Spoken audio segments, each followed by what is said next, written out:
네, 코로나19의 일일 신규 확진자가 엿새째 두 자릿수를 유지하고 있습니다만 연이은 독감 백신 사망 사고 소식에 불안감이 확산하고 있습니다. 네, 인천에서 고3 학생이 독감 백신 접종 후에 사망한 데 이어서 전북과 대전에서도 독감 백신을 맞은 70대와 80대가 잇따라 숨지면서 보건당국은 독감 백신과 인과관계가 있는지 확인하고 있습니다. 관련 내용 천은미 이대목동병원 호흡기내과 교수와 함께 살펴보겠습니다. 네. 안녕하십니까? 안녕하십니까? 자, 독감 백신에 대한 불안감이 좀 확산하고 있는데 이 얘기는 잠시 뒤에 좀 하도록 하고 코로나19 관련한 확진자가 91명으로 좀 많이 늘었어요. 근데 여기 이제 해외 유입이 좀 많았네요. 네, 맞습니다. 오늘은 해외에서 유입 환자가 많습니다. 특히 프랑스가 지금 많이 환자가 늘고 있거든요. 그래서 프랑스에서 입국한 분이 10명 가까이 나오셨고 또 러시아 선박에서도 한 8명 가까이 나오시면서 해외 입국이 늘고 있어서 국내 안정뿐 아니라 항상 해외 입국을 관리를 해야 된다고 제가 말씀을 드렸고요. 두 번째로는 지금 대규모 확산은 없지만 조금 걱정되는 게 뭐냐면 이제 강남, 서초 지인들 모임이라고 그랬죠. 이분들이 한 3번 정도 모이셨더라고요. 계속 동창회 모임을 하면서 뭐 당구장, 카페 이런 식으로 모이면서 감염이 자꾸 N차 감염이 된 것 같아요. 그러면서 이분들이 가족 감염을 시키겠죠. 그 가족 감염이 사회생활을 하면서 누군가를 감염시키고 그 감염이 결국은 요양병원, 재활병원에 있는 근무하시는 분들한테 무증상 감염을 시켜서 확진자들이 나오게 되고 중증 환자가 나오는 그 사이클을 지금 돌고 있기 때문에 우리가 일상생활 공간에서 감염이 될 수 있다는 건 절대 잊으시면 안 될 것 같고요. 앞으로도 겨울 한절기에는 밀폐된 공간에 오래 계실 수 있기 때문에 항상 개인 위생을 신경 쓰는 것이 필요하다고 생각합니다. 그러니까 사회적 거리두기가 1단계로 완화되면서 이제 그동안에 모임을 미뤘던 분들이 이제 많이 좀 모임을 활성화하는 그런 부분들이 있는데 이게 아무래도 이제 여러 사람이 모이면 결국은 또 걸릴 가능성이 높아진다는 걸 다시 한번 증명을 해보이는 거죠. 그렇죠. 증상이 없는 경우도 굉장히 많기 때문에 그분들은 본인이 없으니까 조심을 안 하게 되고 또 말씀하신 대로 미뤄왔던 모임들을 계속 하고 있는데 연말이 되면 더 많아질 거로 생각 들기 때문에 너무 많은 분들이 모이는 건 자제하는 게 꼭 필요하다고 생각합니다. 네. 그러니까 이제 거리두기 단계를 1단계로 완화한 뒤에 이제 이번 주부터 이제 본격적인 그 성적표가 나온다고 할 수 있을 텐데요. 지금 부산의 이제 요양병원 또 그리고 경기도 광주에 있는 재활병원에서 확진자는 계속해서 조금씩 늘고 있어요. 이게 코호트 격리를 시켰는데요. 코호트 격리를 시키다 보니까 그 안에 계신 분 중에서 이제 감염이 되는 거죠. 잠복기가 지났는데도 불구하고 거기에 계신 입원하신 분도 나오고 또 간병인뿐 아니라 가족까지 지인 모임까지 이렇게 지인들이 감염이 되고 있는 사례를 보면 분명히 사람과 사람과의 접촉 감염도 있지만 그 병원 자체가 전부 다 지금 방역이 깨끗이 된 게 아니에요. 과거에도 그런 사례가 있었지만 에어컨이라든지 침대라든지 휠체어라든지 공용 물건에서 분명히 바이러스가 있다고 생각을 하고요. 그 점에 대해서 정부 당국이 한 번 더 방역을 철저히 해야 되는데 방역을 할 때마다 말씀드리고 공중에 제발 분사하지 말고 컴퓨터, 키보드 이런 물건들을 깨끗이 방역하고 거기서 바이러스가 나오는지 꼭 확인하는 게 필요하다고 생각합니다. 거기다 지금 부산 요양병원 같은 경우에는 그 검체 채취를 하던 보건소 직원이 또 확진이 됐어요. 이건 왜 그런 건가요? 그러니까 13일 날 이제 거기 요양병원에 계신 분을 이제 검체 채취를 하는데 그분들이 조금 이렇게 대화나 그런 게 어려운 분들이 계시다 보니까 이렇게 좀 약간 다툼 같이 비슷하게 나면서 옷을 땡기고 그러면서 이 방호복이 굉장히 얇거든요. 그러면서 찢어지고 그것을 벗는 과정에서 아마 감염이 될 확률이 높은데요. 우리가 이제 전수조사를 이렇게 검사를 많이 하다 보면 의료진들이 어떠냐면 굉장히 피곤하거든요. 피곤하면 이렇게 손으로 만지거나 그럴 수도 있고 벗을 때 조금 오염의 위험도가 높습니다. 그래서 검사 건수가 많아질수록 의료진의 피로도가 증가하고 그 과정에서 감염이 될 수 있기 때문에 조금 어려운 점이 있다고 해서 아마 우리들이 최대한 이 확진자 수를 줄여주고 검사 건수가 줄어야지만 이런 일도 예방할 수 있다고 생각합니다. 잠시 전에 말씀을 하셨습니다만은 부산의 이제 요양병원이라든가 광주의 이제 재활병원 같은 경우 코호트 격리, 그러니까 동일 집단 격리를 하고 있는데도 불구하고 계속해서 환자가 늘고 있는 것은 그 안에 이제 방역이 완전하게 이루어지지 못하고 있는데 원인이 있는 거잖아요. 그렇죠. 지금 이 상황에서는 글쎄 그러면 코호트 격리 자체를 풀고 그 안에 있는 분들 모두 격리를 해야 되는 건 아닌가 싶어요. 네, 원칙적으로는 많지 않다면은 그쪽 의료에서 만일 수용을 할 수 있다면 환자들은 병동으로 입원을 시키는 게 맞고요. 그 과정에서 감염이 되는지 확인하고 그리고 건강하신 종사자들은 자가 격리를 하거나 그런 식으로서 분리를 하는 것이 맞다고 생각합니다. 코호트 격리는 우리가 어쩔 수 없이 과거에 큰 그 크루즈 같은 경우에는 수백 명이 갑자기 감염되니까 그분들을 수용할 수가 없기 때문에 코호트 격리를 하는 거지만 수십 명 정도의 어떤 관리가 되는 차원이라면 저는 그곳에 계신 분들이 N차 감염이 될 수 있는 위험성을 고려하면 각각 분리를 해서 진료를 하는 것이 맞다고 생각합니다. 그러니까 자가격리를 하든가 아니면은 뭐 생활지원시설이나 이런 데서 그렇습니다. 별도로 생활할 수 있게끔 네네. 해줘야 된다. 이제 그런 얘기가 되겠네요. 그렇습니다. 예. 예. 자, 그런가 하면 지금 이제 수능이 얼마 남지 않았는데 한 6주 정도 남았는데 대치동의 학원 강사가 확진 판정을 받으면서 지금 그 일대가 난리가 났거든요. 근데 지금 그래서 강남 쪽에 있는 그 대치동 주변에 학원 강사들 2만여 명을 전수조사를 하겠다라고 했는데 이건 좀 빠르게 신속하게 잘한 조치라고 봐도 될까요? 이제 2만 명을 다 하시면 저는 많이 나올 것 같지는 않습니다. 네. 일부는 나오실 수 있는데 지금 수능이 아직 조금 남았거든요. 그러면 수능 직전까지 계속 연속적으로 검사를 해야 되는데 그거는 조금 어려움이 있을 거예요. 2만 명을 다 하려면 또 아까 말 검사하는 네네. 인원수도 너무 많고 그렇기 때문에 이거는 증상이 생기거나 본인이 조금 어디 노출이 됐다고 생각할 때 바로 검사를 할 수 있게 해주는 게 훨씬 저는 효과적이라고 생각합니다. 그렇기 네. 때문에 개인이 그냥 증상이 없거나 경미한 감기 증상 때 검사를 하게 되면 비용을 부담을 하죠. 네. 그래서 지금 아마 건강보험공단에서도 조금 건강보험 적용을 고려를 하고 있는 것 같고요. 예. 그래서 제가 무료가 아니면 건강보험 적용을 해주면 사실 저 같은 경우도 한번 검사를 해보고 싶다. 그런 경우도 많거든요. 예. 그럴 네. 경우에 사실은 직접 시립병원에 접수를 하고 가야 되는 경우는 조금 시간상이나 거리상 어려움이 있어요. 근데 가까운 병원에 본인이 이제 무료나 건강보험 적용이 된다면 많은 분들이 검사를 좀 해볼 수 있지 않나. 이번 선제 검사도 4명이나 나오셨거든요. 네. 서울 인구 대비하면 거의 4천 명이 지금 무증상 감염이 있었다는 얘기로 이제 저희가 바꿔 말할 수도 있는 거기 때문에 증상이 없더라도 검사를 할 수 있게 조금 정부에서 빨리 그 검사 자체에 대해서 비용을 좀 수월하게 할 수 예. 있게 해주시면 그럼 좋을 이게 것 같습니다. 전수 조사를 한다라고 해도 증상이 없는 경우에는 다 개인 비용을 내야 되는 겁니까? 그렇죠. 이거는 아니죠. 이거는 국가에서 해주는 거니까 그렇죠. 2만 학원 명이 강사들 같은 되지만, 경우는 이제 정부에서 하는 거죠. 하지만 이제 일반 국민들 입장에서는 검사가 필요하고 또 이제 수능이 가까워지면 이제 그 감독관 되시는 교사분들에 대해서 사실 전수조사를 하는 게 좋거든요. 네. 그 경우도 조금 고려가 필요할 것 같습니다. 뭐 무증상 감염은 뭐 항상 얘기하지만은 위험 요소입니다. 그런데 어쨌든 방역 당국은 호흡기 증상이 나타날 경우에 단순 감기로 넘기지 말고 코로나19 검사를 받아달라고 당부하고 있는데요. 권준욱 부본부장의 얘기를 다시 한번 들어보겠습니다. 산밀의 환경에서 매일매일 발열 여부를 확인하시고 마스크를 반드시 착용해 주시고 거리 두기를 지키면서 특별히 청장년층에 당부드리는 바는 환절기를 맞아서 호흡기 증상이 나타날 경우 단순 감기라고 넘기지 마시고 지체 없이 그리고 반드시 코로나19 검사를 빨리 받아주시기 바랍니다. 이러한 방역 원칙의 준수를 거듭 당부 올립니다. 네, 뭐 감기 증상으로 오인할 수 있는 단순한 호흡기 증상, 그러니까 뭐 발열이라든지 이제 미열이라고 표현을 해야 되겠죠. 이제 열이 많이 나지 않는 경우, 또 그리고 기침하는 경우, 이런 경우 어쨌든 가서 검사를 받게 되면은 이런 경우에는 자기 돈을 내고 받아야 된다는 건가요? 그렇죠. 의료진이 코로나19가 의심이 돼서 그 검사를 추천하지 않는 경우에는 네. 본인이 비용을 부담을 해야 됩니다. 코로나19 증상이 감기와 굉장히 유사하죠. 열이 안 나는 경우도 많고요. 예. 네. 코막힘이라든지 약간 인후통 정도, 미열 같은 경우에는 사실 감기와 구별이 거의 불가능합니다. 건강하신 경우는.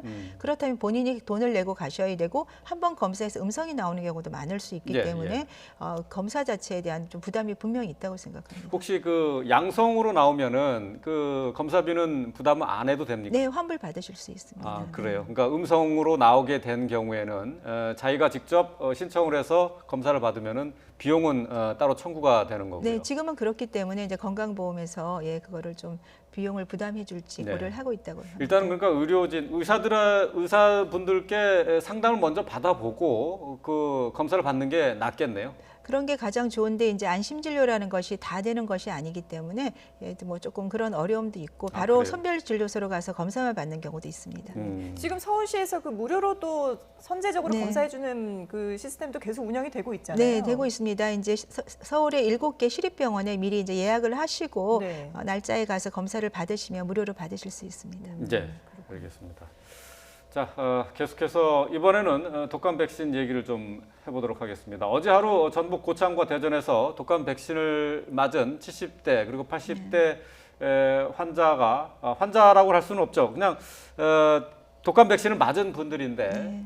갑자기 사망을 했어요. 지금 뭐 화면을 통해서 좀 보여드리고 있습니다만은 지금 앞서서는 뭐 18세 고등학생이 독감 백신을 맞고 사망한 경우도 있었는데 연이어서 지금 사망 사고가 나오고 있는데 이건 어떻게 백신에 문제가 있다고 봐야 됩니까? 어떻습니까?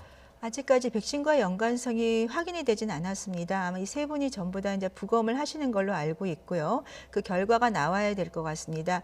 특히 이제 70대, 80대 분들은 사실은 간혹 드물지만 이제 독감 접종 후에 어떤 기저질환이 있는 경우에 심장에 어떤 부담이 가서 심근경색이나 그런 걸로 가끔 사망한 일이가 가끔은 있었습니다만 예. 지금처럼 이렇게 연속적으로 나온다든지 그리고 80대 분도 건강하셨다고 되어 있습니다. 예. 기저질환이 없으셨고 그리고 5시간 만에 사망하셨기 때문에 아마 심장마비나 그런 가능성이 좀 높다고 생각이 들고요. 이런 경우는 우리가 모르지만 이제 부정맥이라든지 심장질환이 간혹 있는 경우는 있지만 평상시에 건강하셨다면 그 가능성도 조금 떨어진다고 생각합니다.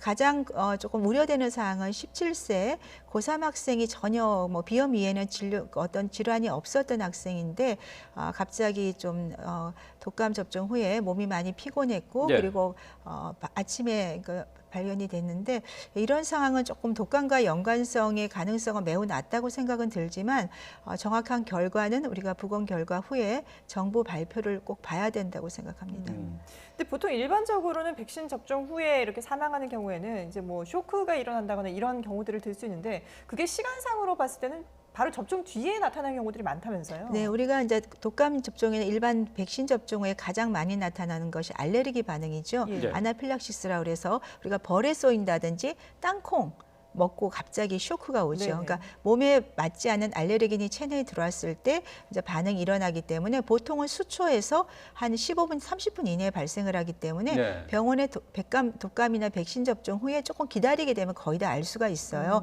뭐 얼굴이 붉어지거나 갑자기 숨을 못 쉬어요. 기관지가 수축을 하는 그런 반응이 일어나고 1시간 이내에 나타나는 거군요. 예, 늦어도 1시간 이내 분명히 네. 나타나요. 그래서 쇼크가 오기 때문에 혈압이 떨어지고 어지럽고 네. 본인이 금방 감지가 가능하기 때문에 그런 경우는 병원에서 에피네프린이라는 주사를 맞거나 하면 바로 회복을 하실 수가 있습니다.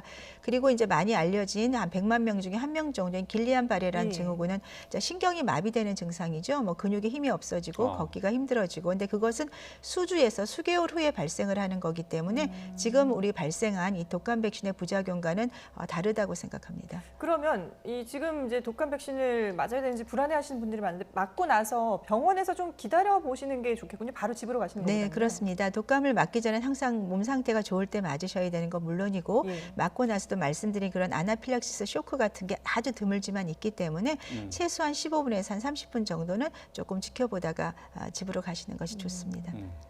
자, 이 지금 백신에 따른 사망 사고 때문에 많은 분들이 좀 불안해하고 있는데 백신을 맞고 난 뒤에 나타날 수 있는 몸의 이 부작용은 어떻게 판단할 수 있을까요? 네, 우리가 이제 가장 흔한 부작용은 많이 경험하셨겠지만 제일 아프죠. 예, 예. 부으면서 아픈 거 그리고 약간 좀 몸이 피곤하거나 미열, 발열, 그다음 두통 이런 건 이제 몸이 어떤 면역 반응 때문에 나타나시는 거고 대부분 길어도 하루 이틀이면 좋아지시는 거죠. 네. 그런데 아까 말씀 쇼크 같은 게 있을 때는 병원에서 조금 지켜보시는 거고 그리고 백신을 맞고 난 날은 절대로 샤워를 하시거나 힘든 일을 하시면 안 됩니다. 그러면 몸이 면역 반응 중에 조금 몸 컨디션이 안 좋거나 네. 원래가 몸이 안 좋았던 분은 제 환자분 같은 경우도 예, 이렇게 화면 한번 좀 네. 봐주시겠어요? 독감 주사 후에 주의할 증세를 저희가 정리를 해놨는데요. 자, 이것들은 이제 독감 백신을 맞은 뒤에 나타날 수 있는 조금 심각한 부작용이라고 봐야 되나요? 네, 이게 지금 아나필락틱 쇼크입니다. 지금 그래요? 보시는 게 그러니까 목이 쉬거나 호흡곤란, 목이 쉰다는 건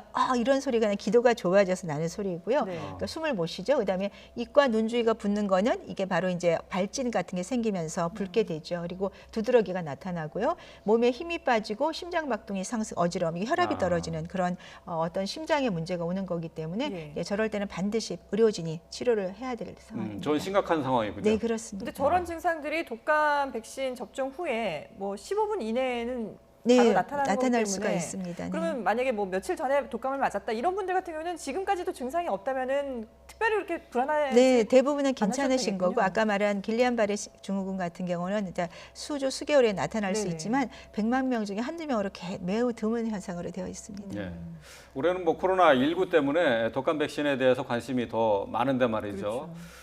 이번에 이제 3명씩이나 사망자가 나왔기 때문에 그러면 평소에는 독감 백신 맞고 사망자 소식을 들어본 적이 없거든요. 네. 예년의 경우에도 이런 경우들이 좀 있었습니까? 네, 지금 연과 관계는 2009년도에 한 60대 여성분이 이제 독감 백신 맞고 입원해서 폐렴으로 수개월에 사망했다. 그래서 인과관계가 증명이 된 케이스가 있었고요. 아주 드물지만 연세 많은 분들이 이제 주사를 맞고 있다가 얼마 후에 이제 심장이 조금 문제가 생겨 사망한다. 저도 가끔은 들어본 적이 있지만 예. 지금처럼 이렇게 연속적으로 나온 경우는 좀 드문 것 같고요. 네, 그 17세, 10대 소년이 이런 경우는 저는 처음이라고 생각합니다. 아, 그렇군요. 예. 그럼 이 지금 숨진 3건 모두 이 뭐 같은 종류의 백신이라고 봐야 될까요? 아니면 뭐 이게 뭐 유통 과정상의 문제가 있었다든지 이런 것들이 아직 물론 이제 밝혀지지 않았습니다만은 뭐 공통점이라든 거 이런 것들이 있을까요? 네, 백신 제약회사는 다른 걸로 알고 있고요. 예. 네, 그리고 이제 우리가 보는 그 무료 접종 백신으로는 알고 있습니다. 예. 그리고 3분 다 무료 접종으로. 그렇죠. 예. 그러다 보니까 백신 종류의 차이보다는 아무래도 유통 조달에서 저희가 꼭 확인을 해야 되지 않을까. 네, 그거는 정부 발표가 조금 기다려집니다. 예. 예, 알겠습니다. 자, 계속해서 이제 코로나19 상황을 좀 더 짚어보도록 하겠습니다. 방역 당국에서는 다른 나라들의 코로나 상황이 심상치 않다면서 국내에서도 방역 수칙을 철저히 준수해달라고 거듭 당부하고 있습니다. 강도태 차관의 얘기 들어보고 오겠습니다. 전 세계적으로는 코로나19 확진자가 4천만 명을 넘고 확산 속도가 더욱 빨라지면서 해외 입국을 통한 위험 요인도 여전합니다. 사회적 거리두기를 1단계로 조정한 것은 위험이 없어졌기 때문이 아니라 코로나19의 위험 속에서도 우리의 소중한 일상을 지켜내기 위해서입니다.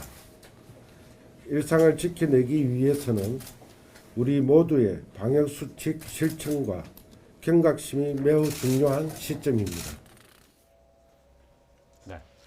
자, 거리 두기를 1단계로 완화했기 때문에 아무래도 이제 방역 수칙에 대한 국민들의 생각이 조금 느슨해진 것 아닌가 다시 한번 점검할 때가 아닌가 싶습니다. 그런데 지금 우리나라뿐만 아니라 세계적으로도 이 코로나19가 다시 재확산하는 것 아니냐 하는 그런 걱정이 있어요. 벌써 확진자만 해도 4천만 명을 넘었고 사망자도 계속 늘고 있거든요. 네, 확진자가 우리나라 거의 인구의 거의 4천만 명이고 사망자도 100만 명이 넘었습니다. 미국 같은 경우는 거의 800만, 1000만을 지금 육박하고 있는 상태고요. 뭐 하루에 확진자가 7만 명 나오고 있고 유럽도 지금 대부분 나라가 지금 확산세가 지속이 되고 있고 프랑스 같은 경우도 3만 명씩 나오고 있습니다. 그래서 우리나라도 영향으로 오늘 해외 입국이 많아진 거를 보면 근데 문제가 겨울이기 때문에 더 확산세가 많아지겠죠. 예, 그러니까 바이러스 활성화는 높아지고 사람들은 모이고 면역은 떨어지고 그리고 이런 경제 때문에 경제 완화가 많이 된 상태고요. 특히 미국 같은 경우는 이제 6주에서 12주 이런 얘기가 나오는 이유는 그 추수감사절이 껴 있고요. 크리스마스가 껴 있고 연말 파티나 그런 것 때문에 많은 분들이 모일 겁니다. 그리고 아직도 미국 같은 경우는 마스크 착용에 대한 게 굉장히 약하더라고요. 없는 그런 위의식에 대해서 조금 많이 부족한 경우라서 아마 확산세가 앞으로도 계속 지속이 될 거고 아무리 백신이 나온다고 하더라도 모든 백신 지금 우리가 독감 백신을 보더라도 이 백신의 예방률이 50에 60% 정도밖에 안 되거든요. 더구나 코로나19는 1년 만에 백신을 만들기 때문에 그 유효성이라는 게 우리가 아직 확신할 수가 없습니다. 그러니까 백신이 모든 걸 해결해 줄 수가 없기 때문에 앞으로도 이 상태가 유지가 될 수가 있고 또 이 코로나19가 다른 홍역 같은 그런 평생 면역이 아니라 독감 백신처럼 RNA이기 때문에 계속 변형을 한다는 거죠. 그러면 이게 정말 매년 유행을 하기 때문에 매년 백신을 또 맞아야 되지 않나. 네. 네, 그런 문제도 발생할 예. 수 있다고 생각합니다. 저희가 지금 조금 전에 화면으로 미국의 감염병 전문가가 앞으로 6주에서 12주 사이가 대확산의 고비가 될 것이다라고 했는데 이건 단순히 미국만의 문제가 아니라 우리나라도 같이 귀 기울여서 들어야 할 그런 내용이 되는 건가요? 그렇죠. 해외 입국에서도 감염자가 늘고 있고 또 국내에도 겨울이 되면서 이제 또 모임이 연말에 많이 생기겠죠. 그러면서 예. 실내에서 생활을 많이 하기 때문에 바이러스가 우리나라에 온다고 약해지는 게 아니거든요. 그러니까 똑같은 상황이라고 생각하지만 우리나라 국민들이 그래도 마스크 착용이나 개인위생을 정말 잘하고 있다고 생각합니다. 네. 그러니까 그 점이 앞으로도 계속 우리가 지켜가야 될 가장 중요한 수칙이라고 생각합니다. 예, 알겠습니다. 네, 지금까지 천은미 이대목동병원 호흡기내과 교수와 함께 코로나19 상황 짚어봤습니다. 잘 들었습니다. 감사합니다.